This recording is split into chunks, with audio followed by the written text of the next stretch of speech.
Do the rich people cringe and say, don't tell them that, Robert? Yes. Don't tell people what you know. Right. Keep them poor.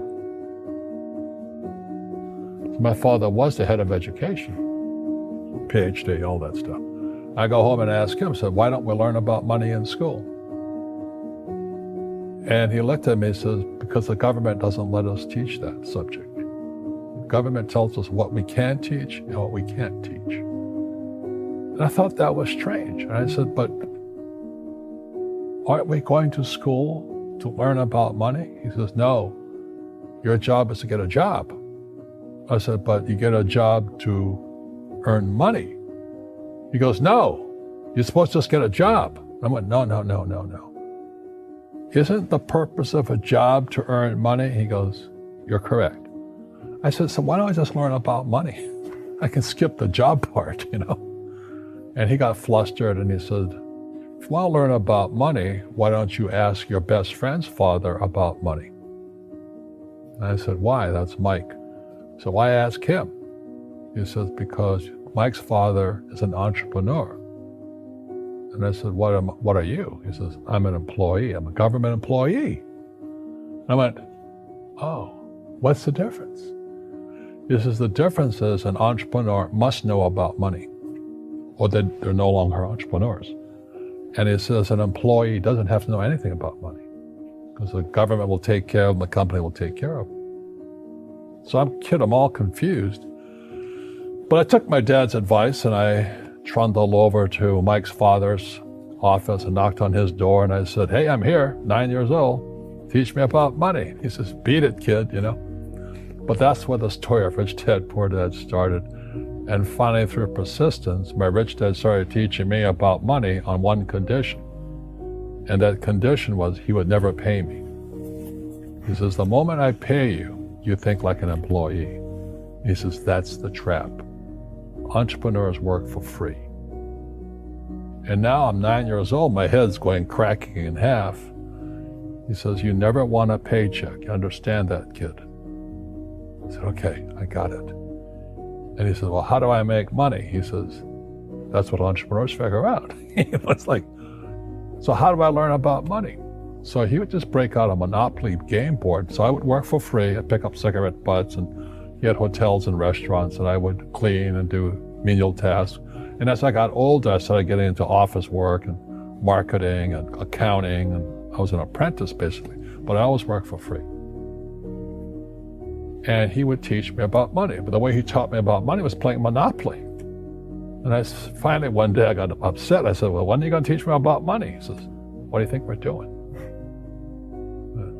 We're playing Monopoly. He goes, no. What do you think we're doing? We're playing Monopoly. He says, what do you think we're doing? I said, I don't know. I'm teaching you about money. And then that's when, you have one greenhouse. He says, there's many formulas for great success in money. There's thousands of them, but one of the best ones is found on the game of Monopoly. It still is today. 4 greenhouses, 1 red hotel. I said, what? He says, one of the greatest ways to acquire great wealth is playing Monopoly in real life. 4 greenhouses, 1 red hotel. Well, is that all there is? He goes, that's it. And he says, what do you think I'm doing? And I went, I don't know. So then he took me out, he showed me his greenhouses. And 10 years later, when I was 19, I was now in school in New York, and I come back to Hawaii, and Rich Dad had bought the biggest piece of land smack dab in the middle of Waikiki Beach. And when you go to Waikiki Beach today, you'll see the Hyatt Regency Hotel. That was his hotel. Just like the game of Monopoly. Just like the game of Monopoly. Acquired assets and they became bigger assets. He just kept what's called an assemblage, because that property wasn't that big at the time. So he had to buy out all the small guys. Because Waikiki was a little dirt water little town. So he'd buy out this shop owner and buy that shop owner. And it took him a while, but he finally assembled this large piece of property. And then he and Hyatt put up this giant hotel. It just sold for $800 million. So that's how I learned about money. Well, I wasn't poor by most people's standards, but I came from a family with a poor attitude, if you know what I mean. Because rich, poor, middle class, poverty starts with a fundamental attitude. Poverty is passed on. It's taught in your families. And middle class is taught in families. And so the people right now who are sitting at home, who are struggling financially or worried about money or unhappy, they may be making a lot of money, but unhappy with what they're doing, it was probably taught to you.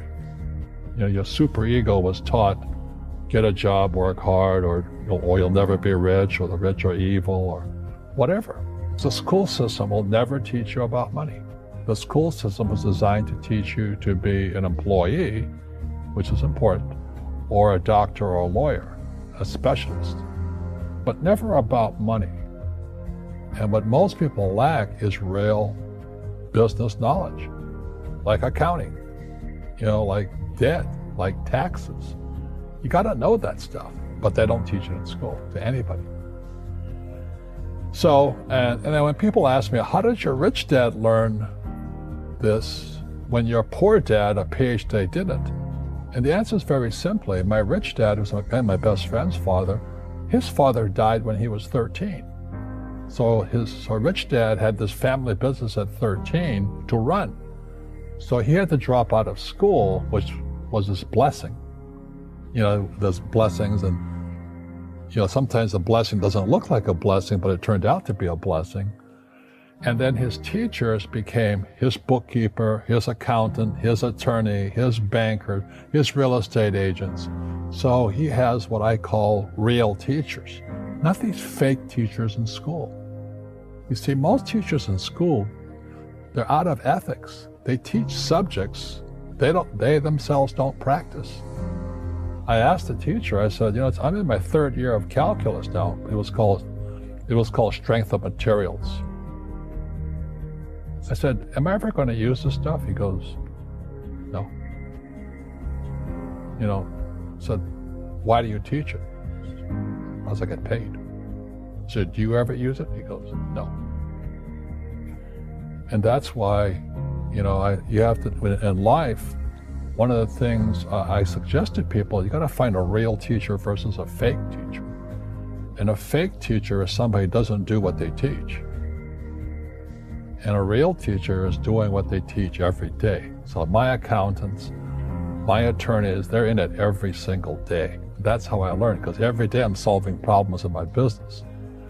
So I have accountants and attorneys and bankers and all these people on speed dial because I'm solving problems with my team. I see you giving this knowledge out, and yeah. Do the rich people cringe and say, don't tell them that, Robert? Yes. Don't tell people what you know. Right. Keep them poor. But, unfortunately, the poor, as was in the Bible, I'm not real religious, the poor will always be amongst us because it starts up here. Right, it's that fear mentality. It's in their words, and the words become flesh. Again, I'm not really religious. I flunked out of Sunday school also.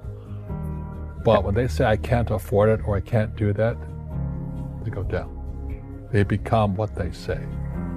My PhD dad, he says, what do you think I am, made of money? I can't afford that. And my rich dad would say, that's why he's poor. Poor people say, I can't afford it, I can't do that, I don't have time. Because this is an escape. It's an escape, you know what I mean? It's easy to say I can't afford it. And your rich dad used to say what instead of I can't afford it? How can I afford it? How can I do that? What would it take, or why should I do that? He says that a question opens the mind, a statement closes the mind. See, when you say I can't afford it, your mind shuts down and you become what you say. Rugby is a team sport, but so is soccer. The rules are different. And other people are golfers. They play by themselves. And so everybody's different. So my game financially is business, number one. Second is real estate. So what I say to young people is, you find your game.